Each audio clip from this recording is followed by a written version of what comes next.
చర్చీలు కూడా అట్టాగే తగలండి. మనం చూస్తుండం ఒక ఆయన హైదరాబాద్లో ఒక పెద్ద పాష, ఎవరూరికి పిచ్చి పిచ్చి కళ్ళు వస్తున్నాయి వాళ్ళందరూ లేండి, వాళ్ళు నెత్తి మీద చేతులు పెట్టుకొని నేను ప్రార్థన చేస్తానే ప్రార్థన చేశాడు. అట్టంటే ఆ పిచ్చి పిచ్చి కళ్ళు రాకుండా ఉంటాయా?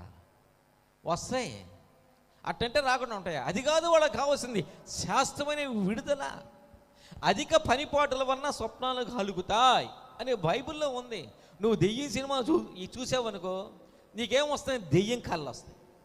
దెయ్యం కళ్ళు వస్తాయి. ఒక ఆమె అడిగింది, అయ్యా నాకు భయంకరమైన కళ్ళు వస్తున్నాయి. నాకు కూడా వస్తాయి అమ్మా. మీకు కూడా వస్తాయా? నాకు కూడా వస్తాయి.